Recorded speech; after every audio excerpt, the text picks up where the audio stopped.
Hello class, this is Dr. Brian Hart. I wanted to take this opportunity to first discuss how this course will be handled from here on out. I know that you have been informed at this point that the university has been closed out of an abundance of caution to limit the spread of the coronavirus. Therefore, we won't be meeting during our in-class scheduled meeting time. Instead, you are to review your PowerPoint videos, read your assigned chapters, and complete any designated assignments that have been given for the respective chapters.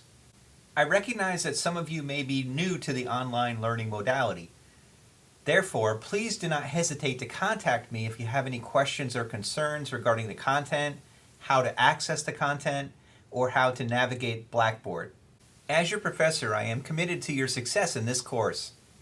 Therefore, please do not hesitate to reach out to me if you have any questions at any time. I am available by email. If you want to speak with me by phone, that is a possibility, as well as through Skype. So without further ado, I'd like to jump into Chapter 6, Transnational Organized Crime. In understanding what transnational organized crime is, we first have to look at a functional definition of the term. Transnational organized crime is seen as the unlawful activity undertaken and supported by organized criminal groups operating across national boundaries. So when we talk about operating across national boundaries, what we really mean is global operations, multi-country operations. So when you think about transnational crime, think about it in terms of large-scale criminal organizations which are operating at a global level. This poses a major 21st century challenge for law enforcement and homeland security professionals. The globalization of crime requires coordination of law enforcement efforts around the world. Because it's such a persistent problem, we do have to work with Interpol and other international agencies to ensure that we can be more responsive and more reactive to deal with the problem of transnational crime. So it does pose a significant challenge for U.S. law enforcement. Our activities have to extend beyond our national boundaries, so we have to be well-versed in international policy, well-versed in international law enforcement practices, and work together as a community to try to combat the problem of transnational crime. Transnational organized crime can further be defined as a continuing criminal enterprise that rationally works to profit from illicit activities that are often in great public demand. When you think about things that are in great public demand in terms of criminal enterprises, we often think about things like drugs, counterfeit goods, human trafficking, and all these are very good examples of criminal enterprises that would constitute transnational organized crime. Its continued existence is maintained through the use of force, threats, monopoly control, and/or the corruption of public officials. So corruption can be a part of this, government corruption. So we have to keep in mind the fact that terrorist organizations and the way they operate, gangs and the way they operate, intimidation, control, threats, force. There can be an entrepreneurial rationale to this type of organization. They see themselves similar to legitimate businesses in that transnational crime enterprises are embracing globalization by adopting new communication and transportation technologies which allow them to pursue global markets. So from their way of looking at things, they see themselves as innovators, people who are able to think outside the box and to create new markets and to create new streams of revenue based on their illegitimate business practices. At this time, I would like you to review the video Transnational Crime Unit, NCIS. In this video, you'll learn how the NCIS, or the Naval Criminal Investigation Service, actually deals with the problem of transnational crime and some of their active operations in terms of how they actually bring these investigations to a head from start to finish. Transnational crime is definitely a worldwide problem. Globalization of the world economy, for example, the downfall of the Soviet Union and the switch to a free market economy in China, have created emerging democracies, economic independence throughout the world, an opening of the borders for trade and travel, and nearly a seamless electronic environment. The scope of organized crime can be viewed through two types of activities: the provision of illicit goods and services and/or the infiltration of legitimate businesses. Examples of illicit goods and services would be as follows. Illicit goods could be counterfeit goods. Illicit services could be illegal services that are provided by criminal enterprises. For example, human trafficking. An example of the infiltration of legitimate businesses would be money laundering. If you're not familiar with the term money laundering, what happens with money laundering is organized criminal groups that attain profits from their illegal activities cannot just go and put those profits into a bank. They can't purchase large items with those illicit funds because that would draw a lot of attention to them, right? Obviously, the IRS would have a lot of questions regarding where this money is coming from. And so criminal organizations will funnel or launder their illicit funds through legitimate businesses. So when they talk about laundering, what they're talking about is these monies that come from illegal means are put through a legitimate business and they come out the other side as clean monies. And so you may think, okay, well, how does that really happen? How do they actually do that in practice? A good example would be like a laundromat. Think about how that business operates. It's a cash business.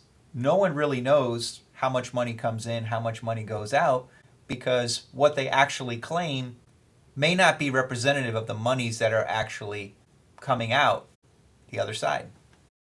When we look at the provision of illicit goods and services, we oftentimes look at the harm created by these services. In terms of illicit goods, you may think of things like counterfeit goods.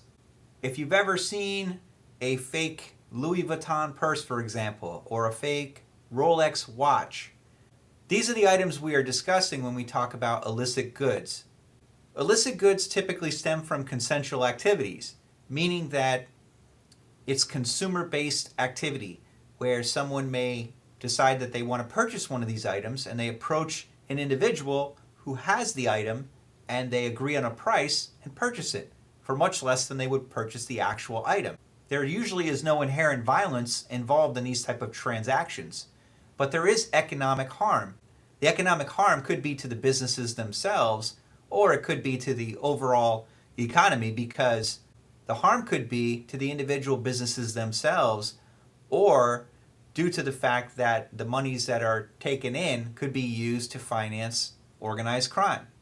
Traditional activities include things like gambling, loan sharking, prostitution, narcotics, and stolen property. Contemporary or modern activities include things like theft of intellectual property, illicit arms trafficking. When we talk about arms, we mean weapons, money laundering, and trafficking in persons. With the infiltration of legitimate businesses by power syndicates, this harm is non-consensual in that these businesses decide they don't want to cooperate with the criminal organizations, but because of threats of violence, extortion, that's why they end up cooperating, is because they are afraid that they will be victimized if they don't. There obviously is economic harm because of these criminal syndicates and power syndicates. Traditional activities, they use coercive powers, coerce use of legal businesses for the purpose of exploitation. Contemporary activities include things like bankruptcy fraud, insurance fraud, extortion by computer, etc. Violence is often used by transnational crime and organized crime groups, and the use of violence occurs as either part of an extortion scheme or else to enforce agreements. So I spoke a little bit about how enforcement is used, but in terms of practically speaking, it could be used to enforce certain agreements that are long-standing agreements or short-term agreements that are made between these criminal organization groups and how they operate, these organized crime groups and how they operate. Threats and actual violence have several objectives. to intimidate outsiders, to create terror and fear directed at potential informers, meaning anyone that's willing to cooperate with law enforcement or bring unwanted attention to their criminal activities, discourage competition, and settle disputes. With organized crime groups, we have to understand that there is a pre-existing social and cultural aspect to this. So groups that have ongoing hierarchical structures from bosses to soldiers have long-standing criminal activities due to their influence in a local area. They may socialize as a group and engage in the neighborhood as part of their normal life involved in their crimes. An example of this would be mafia groups and the Yakuza. Groups that emerge to exploit a specific criminal opportunity, like entrepreneurial, small, interethnic, and ad hoc groups. If you're not familiar with the term ad hoc, that means after the fact, with limited hierarchy and limited group cohesiveness. Networking among groups occurs when needed to carry out a criminal activity. For example, the Russian Mafia, Ukraine, and South African groups may cooperate to move product, for example. Let's say that there was a criminal enterprise, for example, the illegal drug trade. Moving drugs from one location to another, you have a point of origin, you may have a transshipment point, and you have the actual location where the drugs may end up. Well, multiple countries may cooperate in this distribution chain to ensure that the product moves safely and in a controlled manner from one point or destination to another. Selected regions in transnational crime. Europe is a continent in transition with the European Union, or the EU, expanding from 15 to 25 countries. EU member states report the existence of 4,000 organized crime groups with approximately 40,000 members as of 2003 data. Groups include traditional European groups, ethnic Albanian groups, Russian groups, Turkish groups, Nigerian groups, Colombian groups, Chinese groups, Moroccan groups, and the accession states like Poland, Estonia, Lithuania, Romania, and Bulgaria. And finally, the stands. And when they discuss the stands, they are talking about former USSR bloc country states. An example of that would be Uzbekistan. I would like you to watch this drug trafficking documentary, and after you've concluded this activity, I would like you to move to the next slide. Selected regions in transnational crime. Central Asia, developing countries that are rich in resources like water and oil. However, they're influenced by corrupt governments with long-standing ethnic divides and a geographic location between major drug-producing regions. Again, the stands we talked about earlier: Kazakhstan, Tajikistan, Turkmenistan, Uzbekistan, and Kyrgyz Republic are at high risk for organized crime problems. In South Africa, they have an organized crime problem involving a loose and highly interchangeable association of people, which includes government officials and businesses responsible for $8 billion of dirty money that flows through South Africa. Corruption is a persistent problem. A functional definition of corruption: it is the abuse of a position of power for illegitimate private gain. For example, a conflict of interest, embezzlement, bribery, political corruption, nepotism. And if you're not familiar with nepotism, the term nepotism means favoritism, typically because you have a familial relationship, or extortion. Factors which contribute to corruption: a weak government, weak accountability in government agencies, low pay of civil servants, corruption in the criminal justice system, and influence of organized crime. So how do we respond to transnational organized crime? The best example of international cooperation against organized crime is the United Nations Convention Against Transnational Organization. This was signed by 147 countries in 2003.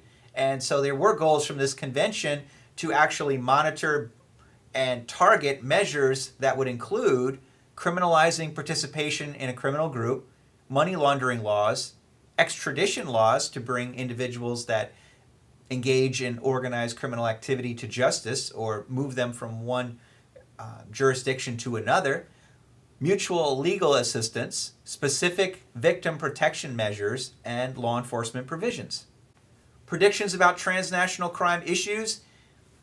In the 21st century, transnational crime organizations continue to be more sophisticated and elaborate in the way that they operate. They are engaging in computer crimes. They are engaging in more elaborate human trafficking and migrant smuggling crimes. And they are engaging in terrorism. Human trafficking and migrant smuggling, the difference between the two, human trafficking victims do not come over of their own free will. Wherever they're being moved from one place to another, it's typically by extortion. It may start out with the person voluntarily coming along. For example, maybe in one of the stands we talked about earlier, if a young girl was approached by someone who said, "How would you like to go to the United States and be a model? We'll fund your trip there. We'll help to get you set up with a life there, with an apartment, with the means of supporting yourself," only to find out that the person has been duped. And once they are under the control of the abductor, the perpetrator, that person now controls every aspect of that individual's life and may put them into a human trafficking situation as either a person working in the sex slave industry or as a domestic servant in a domestic servitude type of situation. So with the opening of international borders, the globalization of the economy, and improvements in the ease of travel and communication, this has become a significant problem because there is an increase in instances of human trafficking and migrant smuggling. Increased problems include the exploitation of groups of individuals who are impoverished and vulnerable and who seek a better alternative to their current life situation. Sometimes families may sell their son or their daughter into a human trafficking type of situation for money to help feed the family. Human trafficking involves the illegal sale or trading of persons across borders without their will. Estimates note that the number of women and children trafficked each year is between 700,000 and 2 million, with most of them coming from Southeast Asia, Latin America, and Eastern Europe for financial gain. So trafficking in children is a significant problem. You can see there is a very vast number in terms of the tracking of these individuals. How do we actually know what the number is? Well, we can estimate, but unless we actually catch the trafficker, we can't say what the exact number of people being trafficked is.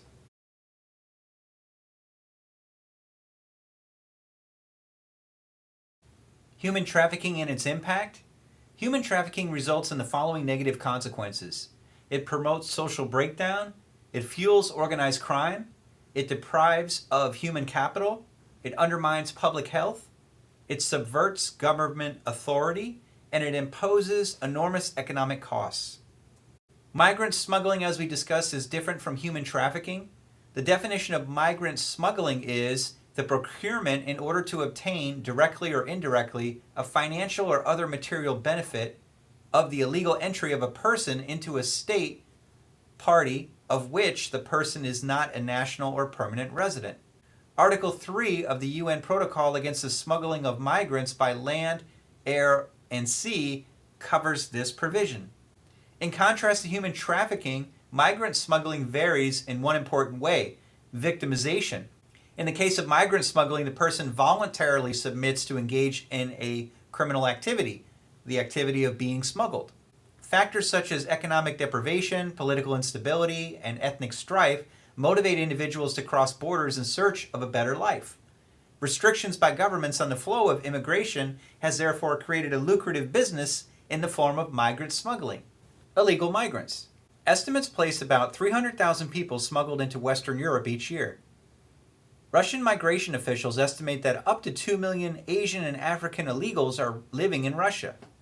In the United States, approximately 10.3 million illegal migrants were estimated to be living in the U.S., 57% Mexican, 24% Latin American, 9% Asian, 6% Europe, Canada, 4% African other, according to statistics obtained through the Task Force Report 2005 of the Pew Hispanic Center based on 2004 current population survey and 2000 census.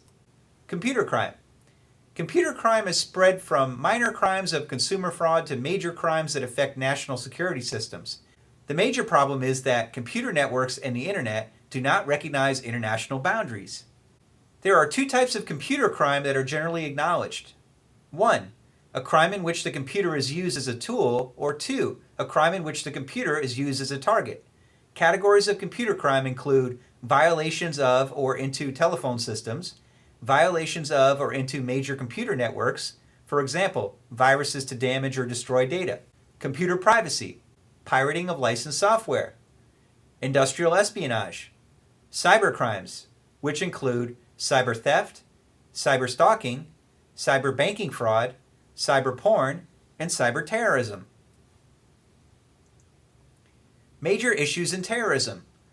A complex international response, for example, Interpol, Europol, and United Nations Security Council resolutions G8 and G20 groups, and bilateral agreements.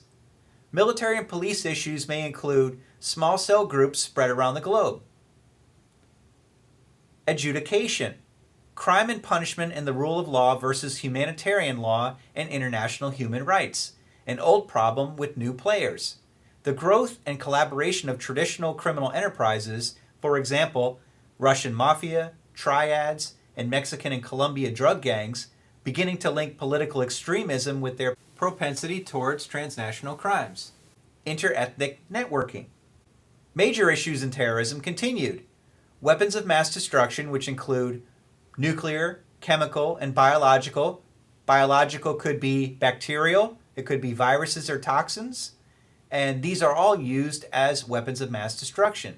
Cyber terrorism, which includes computer viruses and complex systems that infiltrate defense systems, cutting water supplies, and disrupting transportation systems.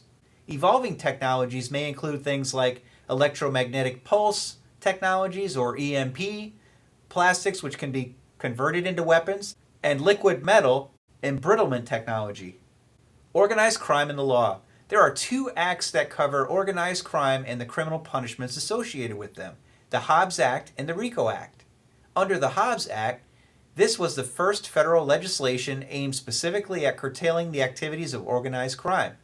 With RICO, the Racketeer Influence and Corrupt Organization statute, this enhanced penalties for criminal involvement for organized criminals and had a provision for asset forfeiture. National policy considerations. With the increase of resources available to law enforcement agencies, we now have national policies in place to deal with organized crime and transnational crime. There's been an increase in law enforcement authority. There are legitimate opportunities to be able to access these resources. And due to the decriminalization or legalization of some of these drug laws, it does decrease some of these opportunities. Geography and transnational criminal flows. If we look at how transnational crime flows within a global context, we have to recognize that it flows within, between, and among several continents. For example, Latin America to North America, West Central Europe, West Africa, Asia, Afghanistan to West Central Europe, Central Asia, North Africa to Western Europe, South Central Africa to Southeast Asia, China, and Japan, East Europe to West Europe, South Central Africa, West Europe to Eastern Europe, Afghanistan, and within Western Europe. Geopolitics of transnational crime flows. Suppliers of criminal flows mostly from developing worlds and countries in transition, but receivers may be North America, West Central Europe, and Asia. But Europe and North America suppliers typically supply things like illegal arms, which are precursors for illicit capital flows, money laundering, corruption, and female trafficking victims. Disparity between the geography of criminal flows and criminal networks oftentimes creates criminal markets. There are some disparities between the geography of criminal flows and criminal markets. With criminal flows, they may move from developing countries to developed countries. With criminal markets, they may already be developed or increasingly developing. So we have to ask ourselves, is geopolitics an opportunity for transnational crime to flourish? So in summary, Transnational crime continues to be a persistent problem for law enforcement, both nationally and abroad. It is important to understand how criminal enterprises operate to dismantle their ability to perpetrate their criminal activities. Our goal is to combat this on a global level. So our focus should be to work as a law enforcement community globally to eradicate the problem of transnational crime.